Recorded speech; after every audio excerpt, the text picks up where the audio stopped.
Recorded live from the engine room at Broad Ripple, this is the Voices of Indy livestream hosted by Josh Gillespie. Voices of Indy is a show dedicated to giving you the opportunity to know the musical, visual, and theatrical arts of Indianapolis, Indiana. Today's show is sponsored by Indianapolis Independent Entertainment. IIE LLC aims to help local DIY artists, freelancers, and businesses within Indianapolis by establishing a network of creatives who can connect with each other to generate more paying opportunities. Their goal is to eliminate some of the intimidating barriers within the entertainment industry and expand the local art and music scenes in Indianapolis. Interested individuals can learn more about IIE by visiting their website, www.indyent.com.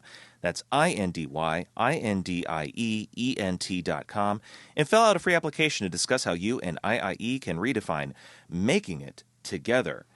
And joining me this week is a person I'm just so pleased to finally have on the show. And a lot of it has to do with him actually reaching out to me to make the magic happen. This week's guest is singer-songwriter and host of where if his show didn't exist, Voices of Indy might not exist. Moonshine and Music, Joe Shelton. Hey, thank you for being on the show, Joe. Well, that's it's really great to be here. I'm glad that you were so excited about it. That's awesome. I'm very excited about it. You're kind of a local legend. You have a live album. You have in addition to 2 other albums. Host three albums. I have 4 albums. 4 albums out. Does that include the live album? Yeah. Okay. 4 albums out. You host Books and you host Books and Brews, the open stage, mic, yes. every Thursday night. Yep. You're constantly playing out. You've been doing music and moonshine and music for how many years now? Oh, we've had 5 seasons. Those aren't entire years, but close. Sure, yeah. So people in the scenes here, they know who Joe Shelton is. Well, that's nice. And I don't think of it that way, but that's cool. No, sure. But I mean, I remember when I was even contemplating doing something like this, and I was thinking, like, are there any other podcasts like this out there? And the first thing that someone recommended to me was Moonshine and Music. Oh, nice. Who was that? I think it was actually a friend of mine, Jake Livingston. Oh, okay. Do you know cool. Jake? Yeah, I do. Okay. Yeah. And I think he's like, you got to get to know Joe Shelton. Oh, that's very, very cool. And then, but of course, I stumbled upon your podcast just as you were taking a brief hiatus. Mm-hmm. And so I thought, wait a minute, did I just come across this after and it's done all of a sudden? What the heck? But you were just taking a break and you were moving and taking care of some other things. I mean, exactly, I get that. Yeah. We're currently starting on season 6, putting it together, and it's going to have a big event in it. It's called the National Road Music Series, and we're going to be doing our regular episodes, but every season since the 3rd one, we've had kind of concert series that we do as events along the way as well. And this time is not really any different, except it's in a different place. And so it's at the H.J. Ricks Theater in Greenfield, which is, just east of Indianapolis. It's a very cool old-timey downtown theater. And a friend of mine, Tony Seiler, is the director there. He's also the owner of the Greenfield Music Center, and he's played in Duke Tomato's band. And oh, really? He actually played on my first record as well. He's a drummer. And Tony was like, "Hey, we need more stuff to happen, more events," and asked if I would do it. I was like, "Yeah, I've been looking for a venue for the events for Moonshine and Music, so that will be really cool." So it's going to be kind of bigger than any of the events we've had before. I mean, the theater's like 300 seats. Yeah. And so, we're putting some of the best artists you've never heard in there, which is our tagline. And we're gonna film it all and all that, and put it together as episodes on our podcast. But also, we encourage people to buy tickets and go, because it will be awesome live. It's not going to be. It's not like a bar show or anything else. This is a real theater with real, with real full bands playing. We've got Megan Christine Martin in the 1900 will be headlining the first show with Mikey Good and 2 Jasons in front of her and her band. And we're just really excited about the whole situation. So, How did something like that come about? I mean, that seems like a pretty big deal to kind of get off the ground. And in Greenfield, I mean, to be hosting it there, I can't say that. And this is no disrespect to Greenfield, but Greenfield really isn't known for its Well, that's kind of the reason why to do it. Like, there's not a lot of entertainment going on there sometimes. And this is like, people are always saying, oh, there's nothing to do. We have to go into Indy. Well, people from Indy need to come out there because Greenfield's awesome. It's a great little town. And the downtown is epic. They actually have, the Parks Department owns the Ricks Theater. Oh, really? And so they also own the Depot Park, which is a block away, the outdoor venue for the summer. They have free concerts there all summer long. And so we're doing our shows in the spring and the fall because the Depot Park is going to have their shows in the summertime.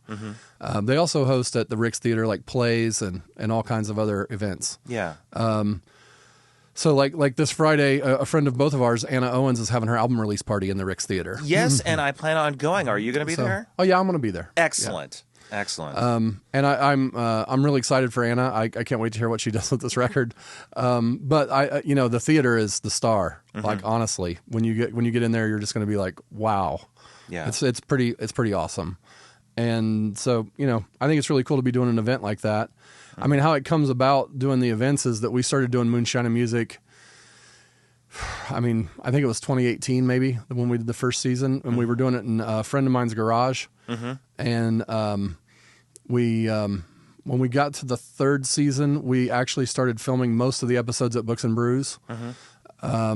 And because I was the open mic host there, and we would take over the whole place for like a Sunday, and have like 6 bands or 6 artists or whatever play on the stage and record it all and talk to them and all that. We did other episodes that are kind of neat. Where they're like, we had this thing called the 60-minute songwriting challenge, where we would like put a couple of songwriters together that hadn't played together before, and make them write a song in 60 minutes on some random topic they drew out of a hat. Wow. And that was really fun. The record was Frank Dean and Holly Schultz. They wrote a song in like 15 minutes. Oddly, the thing they drew out was "Flip Phones Are Forever." Okay. And Frank actually uses a flip phone still. Oh, seriously? So he like pulls one out. He's like, I'm made for this song, basically. Yeah. So, it's just a lot of fun. And I think the reason I started doing it was I was playing a lot of shows. My album, The Americana Diaries, had come out in late 2017. My brother had passed away in early 2017. In fact, the day that I got the masters back from the studio that was mastering it down in Nashville, I hadn't played any of it for him because he had been really critical of my first record and nitpicked things to death. Well, wow. He's my big brother. So he's telling you everything that's wrong. So we worked really hard to make sure everything was perfect. So I didn't let him hear any of it. And then he passed away the day we got it back, and so he never heard it. So like a few months later, we were going to release it like 6 weeks after that, and that got delayed because I was just like, I'm not ready to release it now. Sure. Yeah. But when we put it out, it actually did really well. And I got like lots and lots of bookings because of it, including like I ended up playing in New Orleans at the House of Blues. And, no way. Yeah. And I mean, just the crazy shows all over we toured and played like 200 and some odd nights in 2018. And so the album was nominated by Nouveau and the Indy Star for like album of the year. It didn't win, but You got a nomination. That's pretty incredible. Yeah. Especially since I didn't really know that many people around the music scene when that album happened. Before it happened. So then I started basically playing everywhere and everything that somebody would give me because life's short. You know what I'm saying? Yeah. And I met a whole lot of songwriters doing that, and I have a background doing video work and audio work because when I was younger, when I graduated from Ball State, I moved to Nashville and I actually worked on music videos for like 2.5 years. And so I had, I was like, well, it'll be fun. Let's I had a friend that was wanting to do a podcast. His name's Brandon Lay. He's a videographer. And I was like, hey, let's do it, man. It'll be fun. Yeah. And so he did the first couple of seasons, and then, he moved on to other things, and I just kept doing it with a couple of other friends of mine. Brent Lee Smith, who's a comedian in town. He's also our camera guy, and he does little comedy bits sometimes in the show. And then Brent Schlemmer, who is the bass player in my band, also helps out with all kinds of stuff around the show from time to time. Yeah. So, and for a while, my daughter was working on the show, but she moved to Scotland, so she's not working on it anymore. Oh, wow. So when she moved to Scotland, she's actually a graphic designer, and she works for a publication called Stick and Hack, which is a golf magazine. And so she moved over there because of the job. And so, we do actually a podcast that's been on for a few weeks that's called Family Rabble. And that's what we've been doing for like the last 20 weeks or so. Oh, wow. But I haven't been like promoting it the same way because it's not about music at all. It's about whatever we want to talk about. It's kind of like our family conversation every week. Yeah. Which is a lot of fun. And we're watching the Gilmore Girls together and like talking about it, like Really? whatever episodes we watch that week and stuff. So that's great. Yeah. And it's called what again? Family Rabble. Family Rabble. Yeah. So that's streaming everywhere, huh? Yeah, it's just an audio podcast. There's no video for that, but yeah. But yeah, we basically hop on Zoom and talk about whatever for a little while, and that's our podcast. So that sounds like so much fun. I mean, it's fun, and it's and then there's a lot of catching up in there and stuff. Yeah. I guess inside baseball stuff, but it's a pretty goofy show. We don't stick to any real topics. It's definitely rabble and rambling, and sure. I guess you get to know a lot about us if you go and listen. Right now, I think Moonshine and Music has a lot of listeners. I mean, if I put on a new episode, we get like 1,000 listeners or so the first week. Family Rabble gets like 5. Yeah. Well, yeah. Again, you're not putting quite the effort into Family Rabble that you are into Moonshine and Music. But we love our 5 listeners, and we think they're awesome. Yeah. So I love that. It's awesome. It's really fun. How did Moonshine and Music come into being? I mean, I get that you probably saw that there was a lack of representation of the Indianapolis music scene within kind of the podcasting area. Well, I mean, we have a specific focus really, and that is people who do original music. So like there were other things out there. Like there's a radio station that's run by Darren Snyder that's Indy in Tune, and so he does that. But like he isn't as particular as us, right? Like I mean, it's really just about whatever he feels like doing. Honestly, I think. But I love Darren, and he has people coming in. It's kind of like a podcast, like on a Saturday. But then he plays music most of the time. If you go to Indy in Tune, you can listen to that, and he plays a lot of local original music. Yes, right? he does. Yep. But it was kind of like that's cool. That's a different vibe. I just felt like I wanted to find out what makes songwriters tick because I was one. Yeah. And I had lost my brother, and not long after that, in early 2018, a friend of mine had passed away also. And it was just like, man, I feel like just people are dropping like flies. I want to, talk to people. Yeah. Instead of investing in therapy, I guess I decided to interview a bunch of songwriters and make them play music on my show. I don't know if that's a cheaper option or not, because I mean, no, probably not. To get into all the equipment and stuff.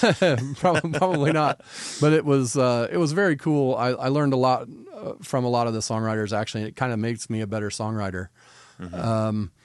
One of my friends that I met before doing the show, and he was the second episode. His name is Chris Wilson, and he really inspired me a lot around songwriting and how how it can not just be part of your life or something you do, but like something that's a little bit therapeutic. And so. Him and another friend of mine, Jim, we used to play at this place called Liberty Street Pub that's no longer there on Mass Ave. Okay. Yeah. Like on Tuesday nights, we would have like a jam session kind of thing there with Kit Closer, who's was the bartender, and like other artists would sometimes show up and play with us, and sometimes it'd just be us 3. But I guess kind of out of hanging out there with all these different songwriters and playing that show like once a week for quite a while, it was.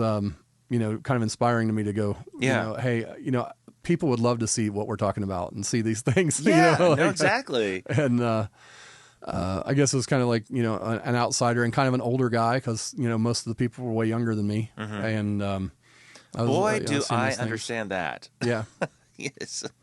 Everybody seems so much younger than me. I mean, yes. It's interesting to me sometimes because some of the songwriters and stuff that I'm friends with are older than me, and some are younger. And it's such a different vibe around people's ages and how they've been in the music business, right? Yeah. Like I'm good friends with Chris Wolf and Frank Dean, you know, and these guys, and they're they just know everything. They've played everywhere. They know, I mean, Frank Dean's played, literally everywhere and probably with everybody. Like, and you just like learn so much from him just by talking to him for 10 minutes. Yeah. Let alone hanging out with him or playing a show or, doing moonshine and music or whatever.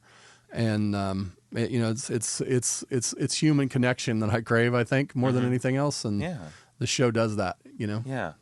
Well, let's talk about you, the musician. Joe Shelton, what has inspired you? And what kind of process do you take into songwriting? Oh, what's inspired me to play music?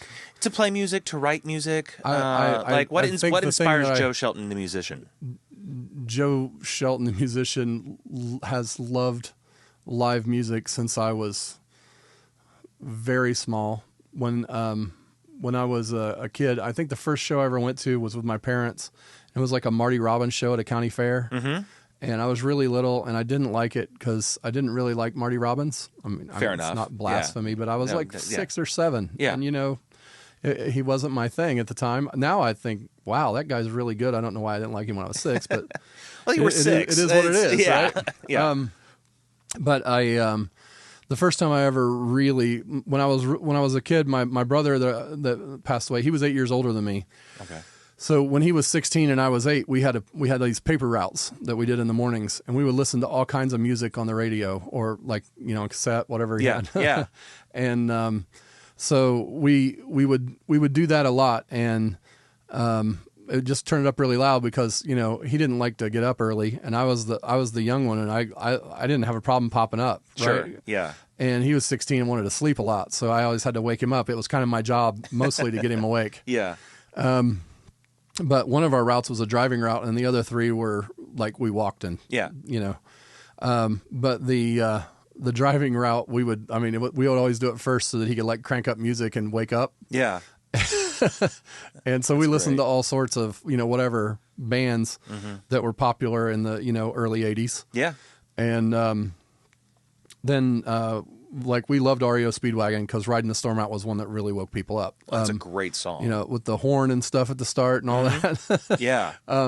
So we got tickets to go to see REO Speedwagon. It was the High Infidelity Tour, which was, 1981, 82 time frame. Right. Very cool. Mm-hmm.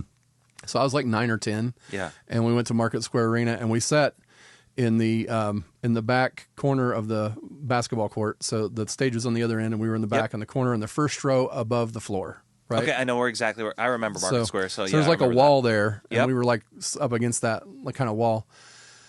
And about 30 yards in front of us was the board, the audio board stand and all that. And about halfway through the show, Kevin Cronin, Gary Rishrath was playing his solos and things that he played, like the Flying Turkey Trot and all that coolness. Yeah. And Cronin had snuck his way out to the light and soundboard in the middle of the arena. Yeah. And the lights came up, and he stood there and he yelled, and he looked like right at us, and he said, I don't know about you all, but I'm about ready to shake it loose. And they played Shaking It Loose tonight. And he ran up the aisle with people not realizing what was happening and trying to grab him the whole way up.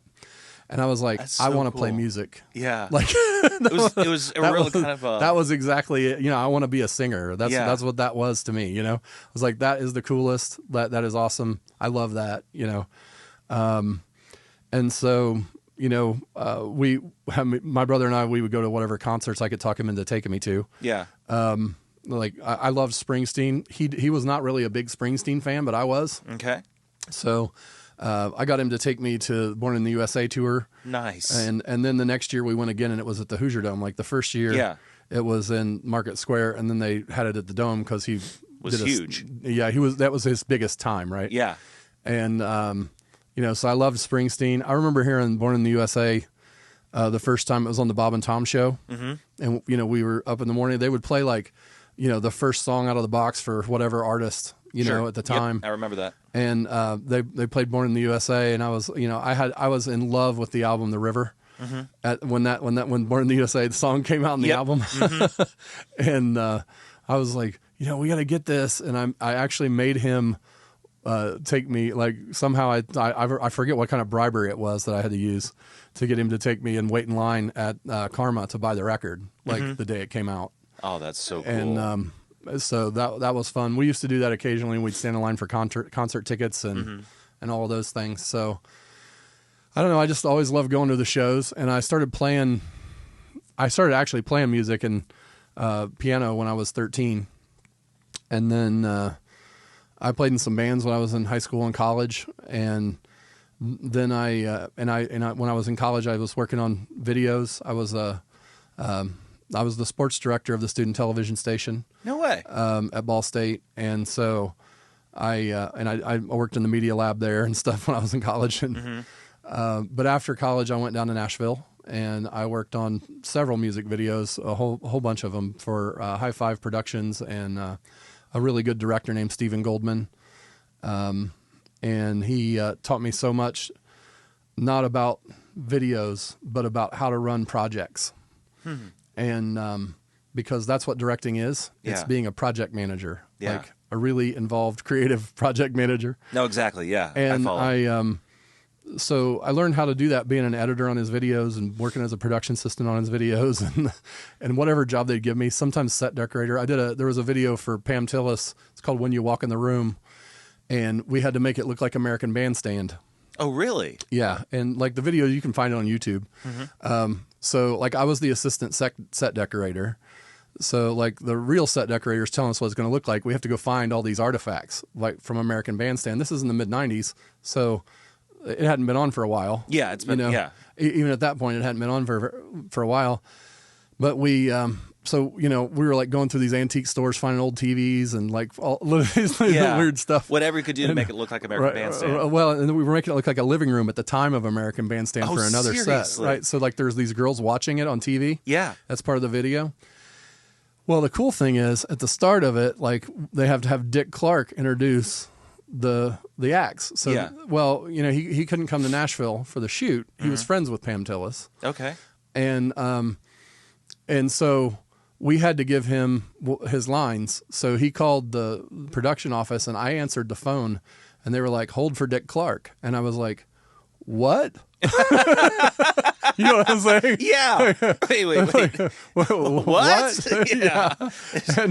And so Dick Clark comes on the phone, and I mean, of course, it's his voice, and Yeah. So I'm just like, I'm kind of like stunned as I sit there and I'm listening to him. He's like, I was told I was supposed to get in touch with Stephen Goldman. I'm like, well, he's not here, but I know I have what I'm supposed to tell you. Yeah. If you call, and so. He like sit there. I mean, this is 1994, so there's not like a lot of computer conversations with people. Sure, yet. no, there wasn't. Yeah, I mean, we had email, but he wasn't using it. Yeah, so like you could have faxed him, maybe. Maybe, yeah. But he just like wrote down. It was like, well, what do you want? He's like, well, he wants you to say something along these lines. You don't have to say exactly what it is. Like so he did that, and then they taped something out there, and they sent us a copy of him like standing on he had a podium. From American Bandstand, He still does. He still did, yeah. So he like stood in front of the podium and did the introduction, Wow. And then he sent it to us, and then we had to make it work in this like 1950s television. Yeah. Which was absolutely hard to make like a videotape play through that. Yeah. It didn't have any of the hookups. Like, Yeah. So they ended up actually superimposing it with like some CGI. 90s CGI at the time. Yeah, but it looked really good. It still does if you watch it. Was it in black and white? Yeah. That is so cool. Yeah, it's the whole video isn't, but the TV that's part. that section of Bandstand. Yeah, and then of course we built these bandstand things, and I got to be like the casting director, so I had to like film all the girls coming in and like the dancers, and then they picked the ones that they wanted from. That is so cool. That was a really fun video to work on, and but I worked on tons of videos, and then my first wife, our son was going to come along, and we wanted to be back by family, so we left Nashville. Oh, okay. And we came here, and the thing is that I worked for a big company. Let's just call it that. I don't like to talk about that. Sure, no, that's fine. I worked for a big company doing software development, and I manage projects, and I use so many of the things I learned doing videos and the organization and the project planning and all of that goes into making one, like every day in my job. And so, you know, I'm really thankful for that. But also, I mean, that's why I don't mind doing video stuff, because it's just another project. Yeah. And it's a little more fun because it's creative. Now, so. I get that. Yeah, yeah. So how has that, I mean, that is such an incredible journey. And it is so cool to see how that has affected, you know, your creative output in doing the podcast and even doing music. I mean, that's so cool. I mean, I wish I had those budgets that we had to do those videos. Right. Like, you know, the videos and things that we do are largely limited by the fact that we don't have enough money for 18 crew members and 12 people to build a set and 6 guys to run cameras and really expensive cameras that can, you know, do a lot of, no, exactly. Stuff. So, you know, it doesn't look like those videos, but, you know, we do our best, you know. And so when I make music videos for my art, or, you know, make Moonshine a music video or whatever, you know, I do my best, but there's only so much you can do with what you have. No, exactly. You know? No, I get that. You're doing more than I ever thought I could do with music. I mean, the whole concept of coming up with a video just kind of perplexes me, and like, how would I even do something like that? Believe me, it perplexes me sometimes as well. Yeah. Like, what's the cool? So, like, you know, right before the pandemic, we had put out the album City of Trains. Yes. And honestly, the album that Americana Diaries did really well. City of Trains was also nominated for Album of the Year. Really? And did not win again. we lost to Charlie Ballantyne with his album of Dylan covers, jazz Dylan covers. Okay, yeah. Which I'm cool with because it was a badass album. Yeah. Right. Yeah. But it you know, so that was really nice, but also, like, you know, even more opportunities to play things. And so we had a whole tour planned, and like, I had a lot of shows. I think 82 got canceled on March the 16th of 2020. And goodness. It was like being fired 80 times in one day. Yeah. You know, it's like just call after call. Like, you know, we're shutting down. Like, you know what I mean? Yeah. And so was this a country, like, nationwide tour, or it was most of the Midwest and region, South, and That's incredible though. 80 some odd dates. Yeah, I had 200 and some dates every year until the pandemic. Really? So, like, when we had the pandemic, though, and that happened, it also changed my perspective on what I wanted to do for shows, because a lot of the shows would end up being in little podunk bars here and there and stuff like that, and they weren't necessarily fun, right? And I'm old, and I don't like to sleep in weird places, so it's not that profitable, because once you rent the hotel, and pay for the gas, exactly, you know, so it's you know, you can lose money really fast on the road. But I just kind of changed my perspective on it and decided to focus, once we came back from it, a little more on doing local things and less of them.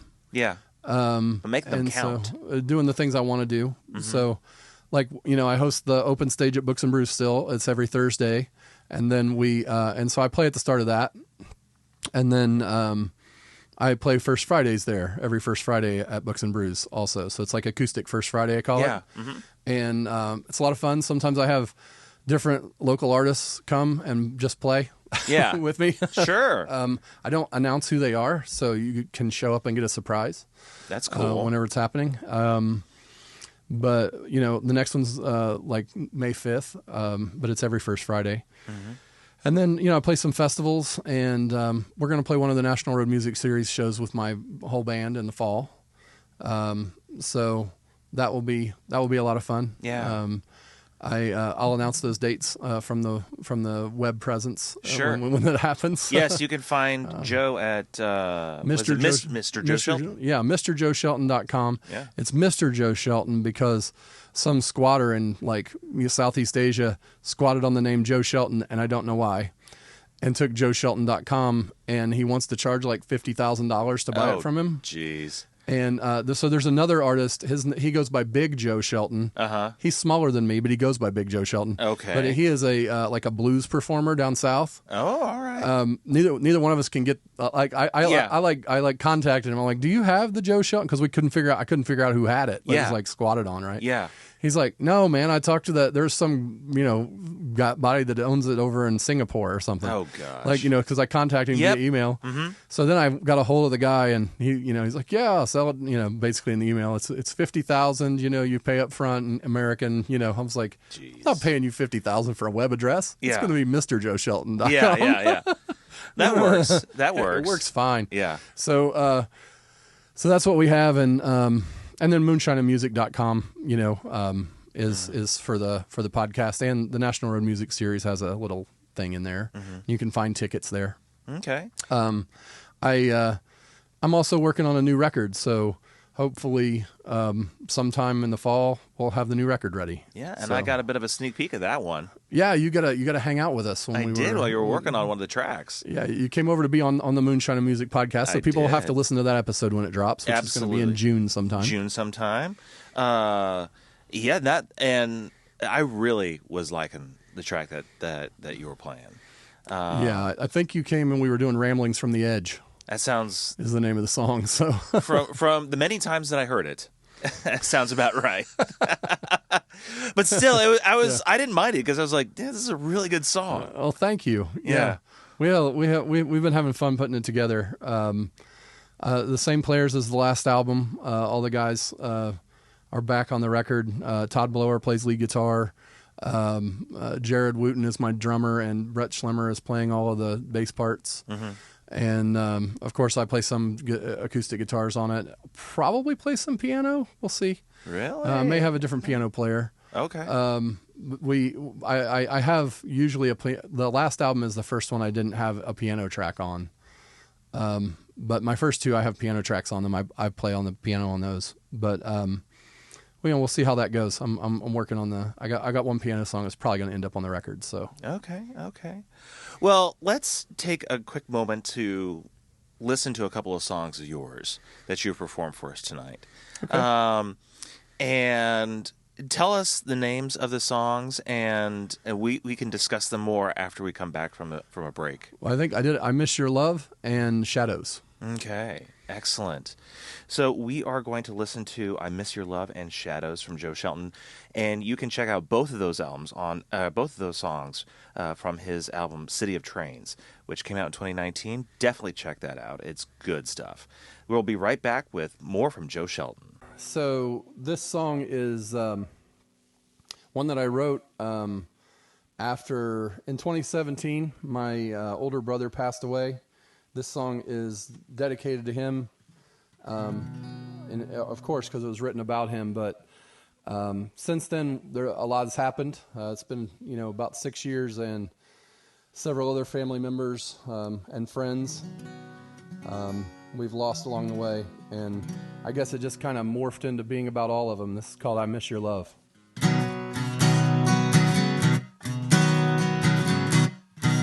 I got a hole in my world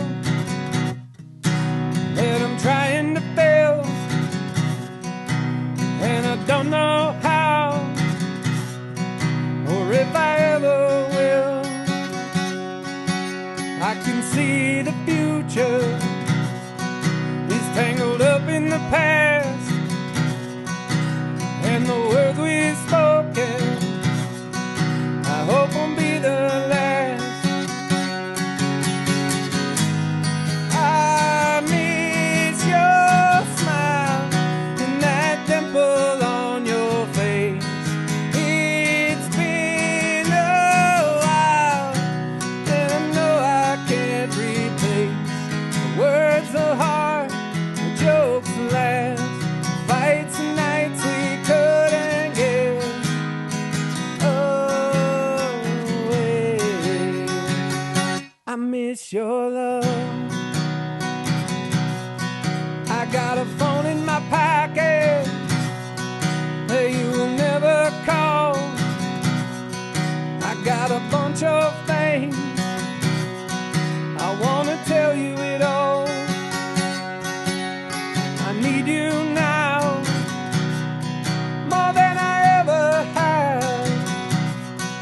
because without you here, my world is coming high.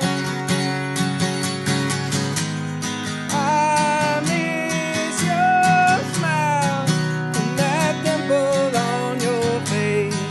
It's been a while, and I know I can't replace the words of heart, the jokes that last, the fights and nights we couldn't get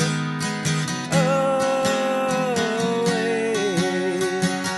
I miss your love. I try to be hopeful, everything will be okay. But there are some things whiskey can't erase. I miss your smile and that dimple on your face. It's been a while, and I know I can't replace the words of heart, the jokes that last, the fights and nights we couldn't get away. I miss your love. I miss your love. I miss your love.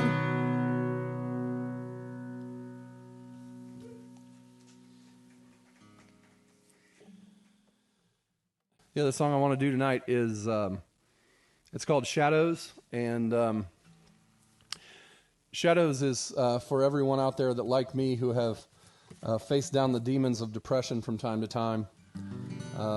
Everybody, you're not alone out there. I love doing this song for all of those folks. I feel like they're my friends. One time I had a friend of mine tell me that the sad songs are really good, not because they make you sadder, but because they make you feel like you're not alone.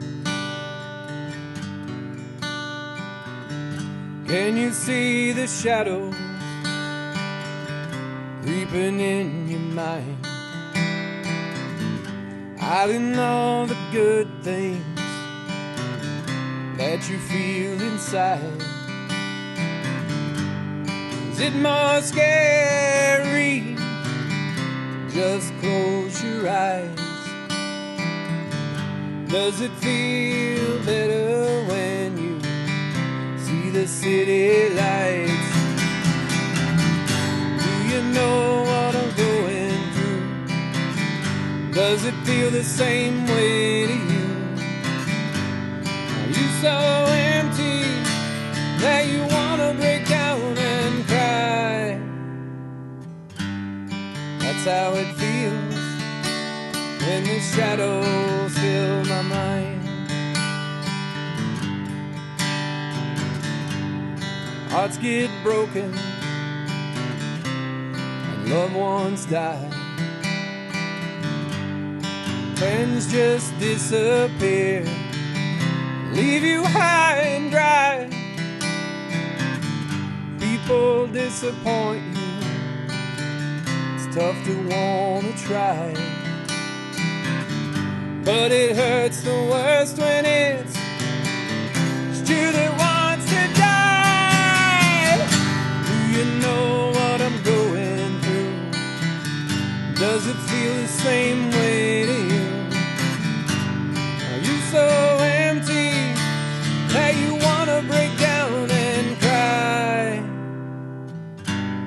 That's how it feels when the shadows fill my mind.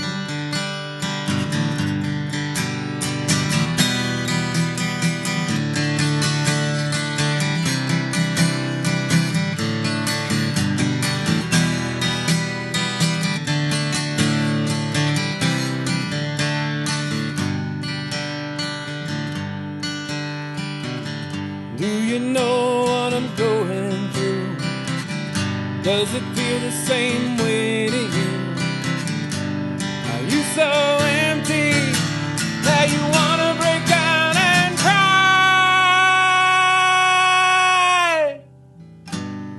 That's how it feels when the shadows fill my mind.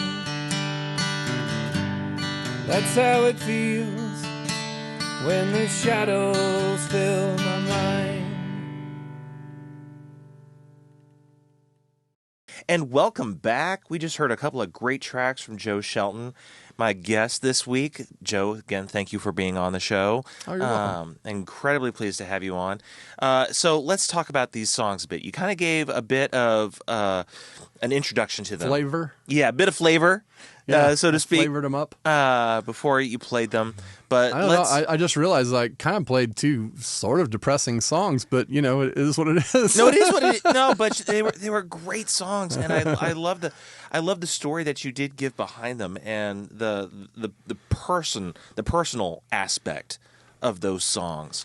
Yeah. Let's you've already Oddly enough, when I write a song even when I write one that's not directly personal, it's about something that I've experienced. Yeah. Both of those are directly personal, but it's a, I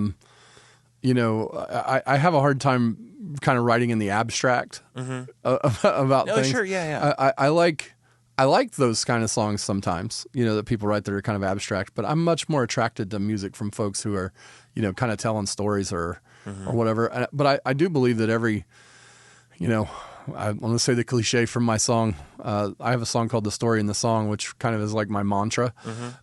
It's for every song there's a story, and every story there's a song. Is the line in there? Yeah.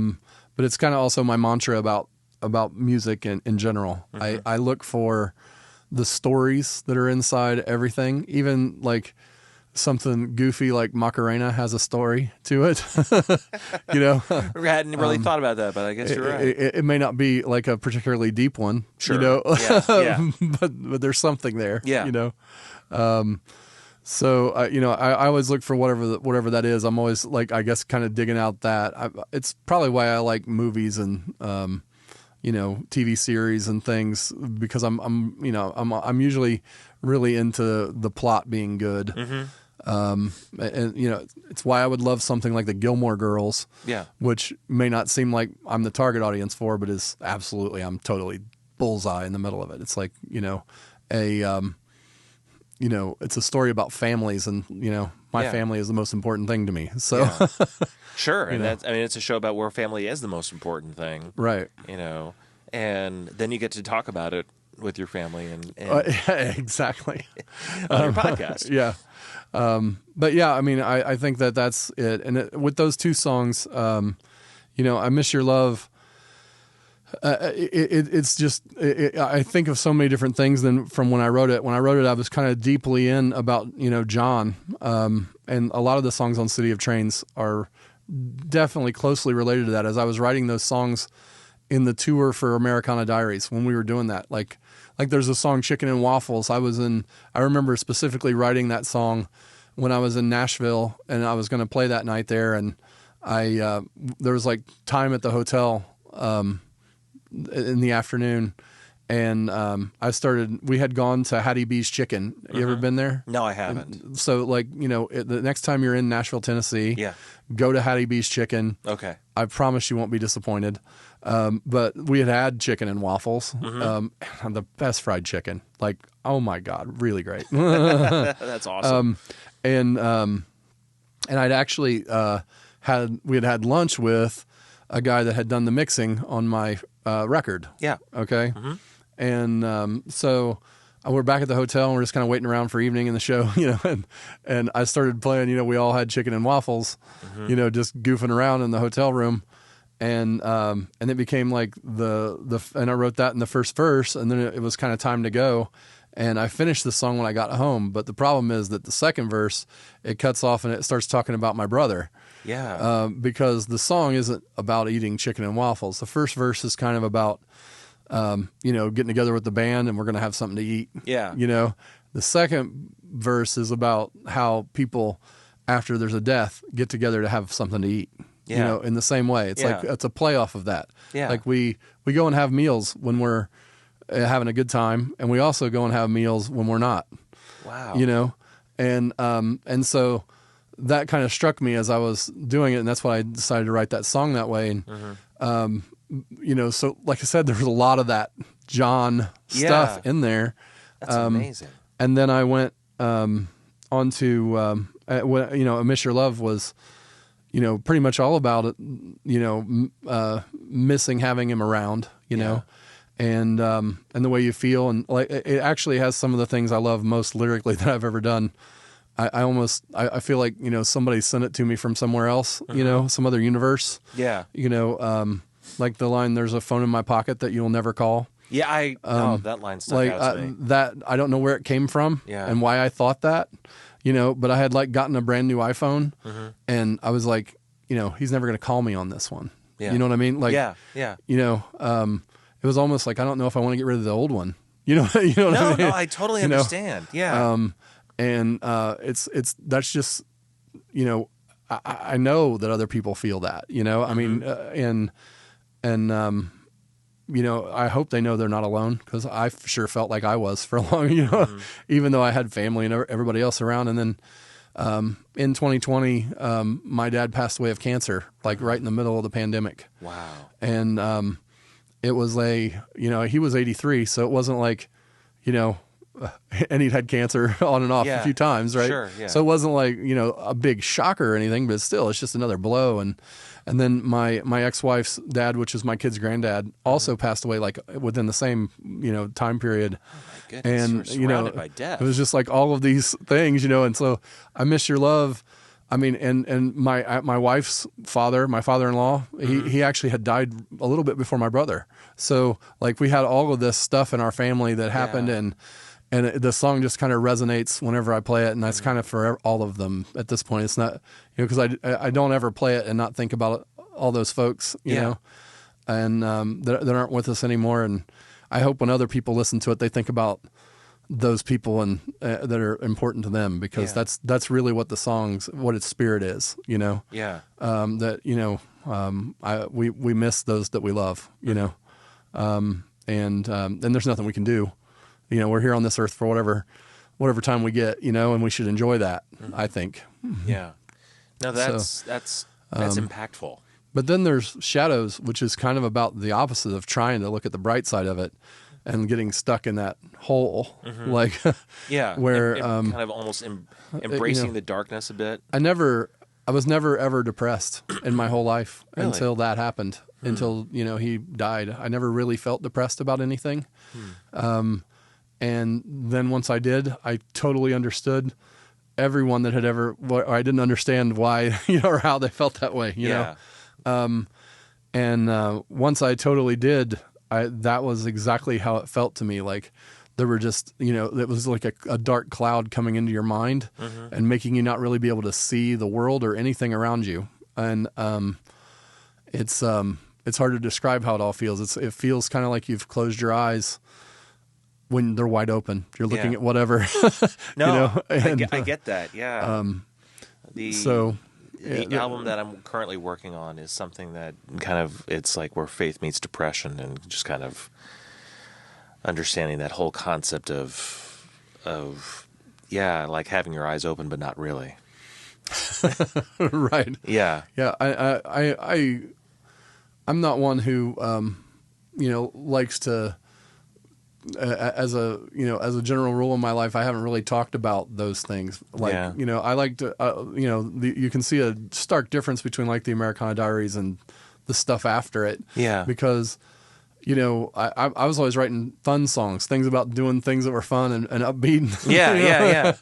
And I have one song that I wrote before that's probably going to be on the new record that is about my Aunt Sylvia, and she had passed away a really long time ago. It was the first time I ever wrote anything that was kind of about that topic. And I thought, it's the piano song I was talking about earlier. Yeah. Mm-hmm. And I think that it'll probably end up on the record. I've played it live for people before. It always turns into a teary situation, but I really like the song, and it's kind of stuck around for like 3 studio albums worth of. It's time that it finds its way. Like there's plenty of songs I've written that are never going to get recorded or be on anything, but that's one of those ones. It's like every album I'm like, well, this, I might want to throw that one. You know what I mean? So I think it'll probably end up being there. And So it was written a long time ago, but and then there's going to be another one on the album that's my Aunt Sandy turned 80, and it's the song is called When I'm 80. Okay. And I know that one's going to be on the record as well. I wrote it for her birthday, for her 80th birthday. She actually is funny. She loves City of Trains, like the song. Yeah. Not the album. I'm sure she likes too, but she really loves that track. Sure. And whenever my mom takes her to bingo, she has to play City of Trains for her when she gets in the car. Right? Nice. And, nice. So she calls me up like a week before her birthday and says, what I want for my birthday is for you to write me a song. I don't care what it's about. And so I wrote it about her 80th birthday. Yeah. And so that one's definitely going to be on there. And it actually came out really good. I wrote it like about 20 minutes after we hung up. And then it happened to be right before our First Friday. So her birthday was on the Saturday, like after the First Friday show. But she came out and her kids came and my cousins and because they were all in town for her birthday and they all came to the show and I played that and it was fun. So do you find that like through the pain that you've experienced over the last several years, has that been a good, and I don't mean this to be a callous question, but like a good source of inspiration for you? Because I find that pain sometimes brings out the best in us in terms of songwriting. I don't know if I would call it inspiration as much as, therapeutic, just getting it out of me, right? Like how I feel about it and all those things. And, you do grow calluses. Like as you, it's like the calluses on my fingers from the guitar, I Miss Your Love. The first time I sung it, I vividly remember the first time that I played it in a show. It was it was in Metamora in the Opry Barn. And we were it was some kind of a show that was put together there, multi-artist kind of thing. And my mom had come down to Metamora for the show, and I started singing that song and like saw her, and I just almost came apart. Oh, man. Like you know what I'm saying? Yeah. Like so I mean it can be very emotional, but it was also really good to do that because it was like overcoming it, Yeah. Because the thing is, my brother was someone who was very happy and loved to do whatever. Like he was a really huge Bengals fan, which we'll give him a little bit of break for. And he he loved all kinds of music, and he was a fair weather friend with baseball. He liked every team. Sure. Like whoever was winning. Yeah. Was basically, except for the Red Sox. Me and my my oldest brother loves Boston teams because he was born there. Okay. And we hate all Boston teams because good for you. On principle. Yes. I'm with you. I'm with you on that one. Yeah. So because he liked them. Yeah. And then there's other reasons as well. Sure. Like, the Patriots, we don't like the Patriots. No. Absolutely not. So, but concerts and ball games and, Tell me, did he like the band Boston? Oh, yeah. I mean, how can you not like the band Boston? I was going to say, because they were fantastic. We love them. Actually, Todd, my lead guitar player, and I, we went to see Boston at the casino in Anderson like a couple of years ago. No way. Yeah. I mean, it's been more than a couple now. It's probably 2016 or 17 or something like that. But okay. They were at the the Anderson, I don't even know what it's called now. I think it's Caesars now. Yeah. At the time it wasn't. It was like Hoosier Park. But yeah, they were playing on the back, like they had a stage out there by the track. Yeah. And by the horse racing track, and Boston played. It was fabulous. I bet it was. But that was even a great show. Even without Bradley Delp, it was the guy that replaced him was really good singer. Really? Yeah. And Tom Schultz, of course. I mean, come on. Yeah. Right. Right. Exactly. I love them. I play. Sometimes I'll play Amanda in my set, like the acoustic. Such a great choice. Yeah, that is a great. It doesn't song. sound like them when I do, but it sounds maybe like my not. version. But I mean, it's such a good song. If you're going to cover one, that's a pretty good one to throw into a set. Yeah. Now Todd could play the whole first Boston album, like cover to cover. No way. Oh yeah, like totally. He loved that. It's a great album. He actually tells a story about it, something about that after the first one, he started to do it on the second one, and he's like, I'm not going to learn all this. I won't enjoy it. I won't enjoy it anymore if I know how to play all of it. Yeah. Oh, that's incredible. That's incredible. So yeah, that's finding that source of being able to emote, I find it kind of draws out the best in us. Like I said, as songwriters, that it brings out like the powerful feelings and just allows us to kind of express in a different way than I think that we're used to, Yeah. And it's amazing that some of the best work that I think I've come across is when people have experienced some of the worst things. And maybe I don't. Because I think so. I mean, it just depends. Sure. I mean, and I've only really spent time with City of Trains, but I mean it's a great album. Well, thank you. You're welcome. I mean, it's great to hear somebody say that it's great. Sure. for me. Yeah. I really love it. I'm not one of these people that have interesting side story. I'm sure I don't have. Oh, bring any it reason. on! I love side stories. So when I was first in Nashville, I was working on a video called "Nobody's Gonna Rain on Our Parade" with Kathy Mattea was the artist. Okay, yeah. I was really young. I was like 22 or so. Okay. And I asked her a stupid question, like I didn't know that you weren't supposed to ask questions, but I asked her which one of your songs, which one of your big hits is your favorite, and she said something like, well, that's like asking me which one of my kids is my favorite. Yeah. Okay. Mm-hmm. And I was like, oh, okay. And I could tell that she didn't like the question. And I wasn't doing it on film. We were just sitting there putting the video together, right? Yeah. But she was really touchy about that, and I think it was because people would probably ask her in an interview, and she didn't know how to answer it or whatever. You know what I mean? Yeah. And for me, it's like, no, I have favorite ones. Yeah, no, sure. Like, I'm not like that at all. There Yeah. are, I have my favorite songs that I've written. Yeah. And it just is what it is. Americana Diary, which is kind of the title song off of that album, that's my favorite song that I've written. Really? It's not as popular. Like when people never pick that one out and go, Sure. That's the one I love. They say like City of Trains or Home. Mm-hmm. I mean, Home is a crazy story in itself, but I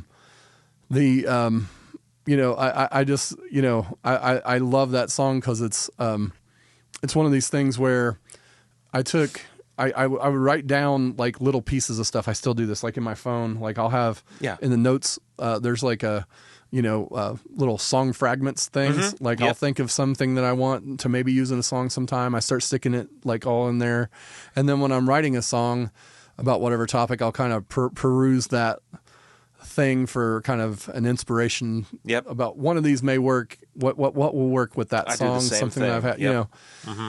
And so what I had like 3 little song fragments that were similar at first they weren't the same song, like, melodically. Yeah. But they were kind of similar, and they were 3 completely different stories, but I didn't have any more to tell about those stories. Okay. Right? Yeah. Like, yeah.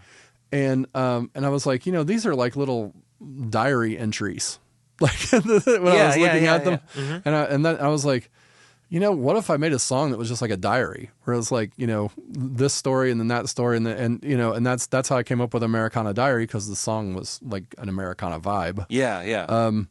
And then I was, I loved that, so I made that whole album called that. Yeah. Because basically all of them are like little stories about American life, really. Yeah. And so I, so I really love that song just because of the way that it got written and the way that it, kind of worked out, right? Sure. Yeah. I get it. Do you have songs that, like, as a band, you guys really enjoy playing? When we're playing as a band? Yeah. I really love to play American Dream when we're a band, which is also off the Americana Diaries album. That one has, it's just really upbeat, and every time we play it, it's a little different when we play it as a band. Yeah. Because it's kind of a wide open progression where you can just, kind of get crazy with it a little bit and keep it going and play, so it's like an opportunity for Todd to really show off. Yeah. And so we get, when he gets the showing off with the guitar parts and everything, it's just really fun to hear what he's going to come up with this time, Yeah. And so I really like that. Also, the upbeat songs are a lot of fun. People like them, Yeah. I think that was, that one, it's like so different from what's on the album. Whenever we play it live, like it's not even, or when I play it acoustically, it's way different because it's like it's kind of almost a rock song, on the record, and then it just completely changes when it's played completely acoustically, or sure. So that one's fun to play. I mean, Home is always fun to play, and the story about that is that people didn't really know what it was about as I was playing it. They just knew they liked it. Yeah. Yeah. And so I was playing it long before I was playing it in shows. It's kind of weird how it got written. I was in this thing called the Random Band Competition. Mm-hmm. And, what happened is that you would draw your band members out. It was run by, Mike at Square Cat Vinyl. Right. Mm-hmm. And he'd draw band members out of a hat, and then you had to write 3 songs within like 3 months, and then you performed them on the stage at the Hi-Fi. Oh, wow. Okay. And the winner got like a free recording session at like Postal or somewhere. Sure. Yeah. I forget where it was, but it was, a recording studio. Yeah. Right. Yeah. And, but we weren't really interested in that. I just thought I wasn't really interested in that as much as I was just interested in doing it because I thought it'd be fun. Yeah. Right? Yeah. No, exactly. Yeah. So the first time that I did it, I got drawn out when I was with these artists, and I won't mention them because they threw me out of the band. Oh no! And for no reason at all. Like there was we were hardly meeting. Like we were hardly ever having like an actual band like thing. I think we met twice. Like, and it was like a week and a half or 2 weeks before. We hadn't written any. I had written like several songs and presented them, and they didn't, I guess, like any of them. Okay. Apparently, they really didn't like me either because they, one of them called me up and says, "Hey, they don't want you in the band anymore, and don't talk to them." Okay. I'm what? Like, what? Why? We didn't fight. Like, what happened? Like, how did I get thrown out without doing anything? That is so weird. So it was the weirdest thing ever, right? And so, like, I kind of like fulminated over it for a while because I was like, I think I'm a nice person. I don't know what happened. You know what I mean? Yeah, yeah. So I was like, you know what? I'm going to do it again next year. Probably won't get drawn out with the same people. It'll be fine, right? Yeah. So I did, and it was like the best thing ever the second time, right? So I get drawn out with these folks, and Jared Wooten, who's my drummer, was in my band. Awesome. And another guy named Sean Hannigan, and this other guy named Renato, who played bass. And so luckily, we all played different instruments. Like in some of the bands, like you get 3 drummers, right? Or whatever, because it's like random, right? Yeah. We got like all different people that played different stuff. Yeah. And, like we only had one singer. We had one singer. Well, Jared could sing too, but it was just basically, so that all worked out. So we started to do songs for the show, and the first one, Sean, the guitar player, and he kind of wrote like a little riff, and then I wrote the rest of the song. And then I wrote this song called Home, and I wrote this song called Dance With Me, which is actually also on the album City of Trains. That is a fun song, by the way. Right. So I wrote that song for the random band also. We were called Duct Tape Dynasty, by the way. Love it. So we started to record I'll get to that. Okay. So we did this Dance With Me song. We worked on it and everything. And there was like 2 or 3 weeks before we were supposed to be done. And everybody's like, we need another song. And I was like, well, I could work on something. They're like, you know what? We love the last one. Just write something and we'll make it work. We'll make it work. Wow. So I wrote this song called Home, and I came in and started playing Home for them. And they all with Dance With Me, they like started kind of trying to play along. Yeah. With Home, they just kind of sat there, and I was like, oh, these guys hate this thing. I'm like, they just kind of sat there and they look at me, and I get done and they're like, that's great. I don't want to change anything. Let's just play it. Like, nice. And I was like, really? And they were like, yeah, okay, cool. So we got a third song. That's the way I felt about it. Didn't think anything of it. Sure. I'd written the song in like 20 minutes before I came to the band practice. Yeah. Like, Yeah. So we went and we performed the show, and we finished somewhere between 4th and last because they told what the first 3 were. Sure, yeah. I don't know where we finished. Yeah. But when I got to the show, the guy that had kicked me out of the random band the year before was there playing in another band, only he had kicked everybody out of his band this time, and he was playing solo. So I felt like vindicated that, like, I was like, okay, it wasn't me. This guy's kind of like, yeah, I mean, he's just a problem. He's just throwing people out. Like, what's up? Like, why is he doing that?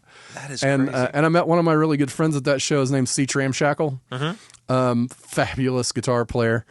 And I met several people at that. It was really good. And so Jared ended up, and Sean and I started to record an EP of those songs, those 3 that we had from the thing, after we lost. Yeah. And then it kind of fell apart. Like we didn't, some things happened, and I still had the raw tracks of those 2. And I was like, well, you know what? I just want to finish recording them and put them on my record. Yeah. And so makes sense. So we finished the guitar parts with Todd, and we finished the songs, and kind of one of them we kind of changed around a little bit, the Dance With Me, and that's how those got recorded. And then Home has like this weird life of its own. So like it was on City of Trains, and I was like trying to figure out how to promote songs better. And I was playing a lot of shows, and I also had a lot of friends, and I was doing moonshine and music and all this. And so I was like, what would be fun? I'll do like 30 different versions of the song over 30 days with different people playing with me. Oh, wow. Yeah. So we, and then released the actual official music video for it last, right? On Christmas or whatever. Yeah. Okay. Yeah. So, I did that. So we put all these videos, like all kinds of different people playing them. I played it ones without all these people, like when I was playing in New York and when I was playing in Illinois and when I was like different places. Yeah. I did these things. One of them's at the Statue of Liberty park there No in way. New York. Yeah. So I just like broke out stuff and started playing in the Statue of Liberty park with I set up cameras and whatever, and there were like people hanging out, like listening to me, of course. That is so cool. So it was just, Yeah. I didn't have a permit, so I don't know if I'm in trouble. A little too late now. Way too late now. Yeah. So anyway, I put out all those things, and then, that had come, and then it had really good traffic, and then the lockdown happened, and the views on the official music video, which had been posted on Facebook, went from like 20,000 to like 1 million. Wow. In 6 weeks. Like, wow. and it was so like, cool. So everybody's sitting at home. The song's called Home, apparently. Yeah. So they started listening to it.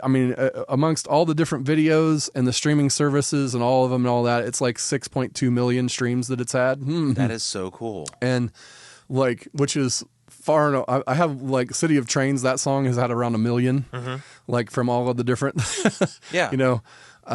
But so that's, it's just far and away a bigger song than I ever thought. And whenever I'm anywhere, like that song has to be played in this other one that, I don't know what the language barrier is here on the show. Go right ahead. There's a song called Someone Else's Song, and it's got a lot of F words in it. Let's say that. That song is very, very popular when I play it, and it will be on the new album. But they tell me they want me to play the fuck song, basically. It's not the name of the song, but that's what they want. That's what they want to call it. Yeah. So there's literally this nice lady that comes a lot to the shows. Her name's Donna. Donna, you're going to shout out. Donna's amazing. Like she really, she's like, she gets a couple beers in her, and we play the fuck song, and she says, I get to scream fuck in a room and it's okay. So. Well, on that note, it's time for me to actually. So I wanted to make sure you got a good explicit rating on this. Absolutely, no, I appreciate right that. At the end, yeah, I appreciate that. But it's time that I do this. This is just a perfect transition to doing the advertisement for the engine room. Hey, actually, I'll give a prop to the engine room. This place is so Broad Ripple. If you want to record in Broad Ripple, Indianapolis, this is a cool place. Like it's a very cool place. Yeah. It feels. I've played in different bars in Broad Ripple for years, and this feels like it it just lives, it breathes Broad Ripple. It's awesome. No, it is great. And if you didn't know, Engine Room Recording Company is located in Broad Ripple Village, just north of downtown Indianapolis. And they specialize in making your projects go. Podcasters, bands, audio bookers, rappers, singers, songwriters, and everyone in between. The Engine Room Recording Company has the experience, the engineers, and the equipment, as well as the environment to fuel your projects. Check out Broad Ripple's recording studio by visiting for more information on their services, artists they've recorded, and gear they have at engineroomrecordingcompany.com.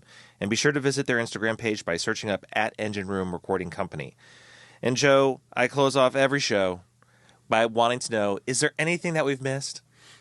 Hell, yes. Well, what have we missed? Let's talk about it then. We don't have enough time, man. There's so many. I come from a long line of rednecks, and we're really good at telling stories. So, oh my goodness, the stories you must have. My dad could talk all day. My brothers can talk all day. My cousin Jim, who lives in Woodbury, Tennessee, that dude, man, you'd love Jim. He can talk all day long, and hopefully nobody will call the law on us. That's the important part. Exactly. That is the important part. So, yeah, I mean, I don't know what all we've missed, but we probably missed something. We probably have. When do you expect I think you may have mentioned it earlier, but let's hit it one more time. When do you expect the new record to come out?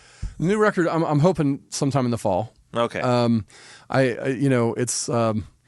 It's just a work in progress, so I don't have a set deadline date for this one. Sure. The last time when we did See a Trains, we had a set date for having an album launch party, and we had to work under those deadlines, and I hated that. Oh, okay, I gotcha. So like this time, it's not doing that, but we're gonna, we'll figure that out a little bit later on. We're probably about halfway done recording stuff at the moment, so we'll see. Okay. I'm hoping sometime in the fall. I don't know what I'm going to call the album yet either. All right. But it'll be around, and if you follow me on Facebook or Instagram or TikTok or YouTube or wherever, go to mrjoeshelton.com, join my email list, whatever. I also post news on there and blog posts and things. So about, events and shows and such, or, Moonshine and Music. I'm sure it'll get mentioned there. I'm sure it will. Yeah. Definitely be checking out Moonshine and Music if you haven't already.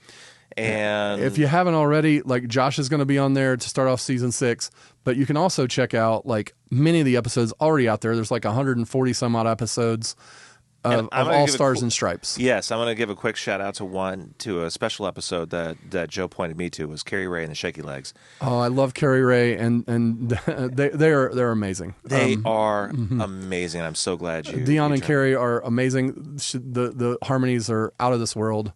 I don't know how you like harmonize in vibrato, but they do. They do.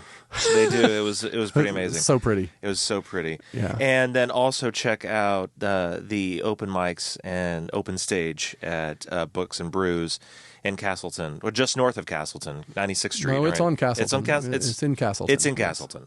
Yep. Don't listen to me. Listen to Joe. It's next to the Home Depot. That's right. Yeah. All right. Well, that's going to do it for us. Thank you, Joe Shelton, for being on the show. It was fun. I had a good time. I had a great time with you, and I hope we can do this again.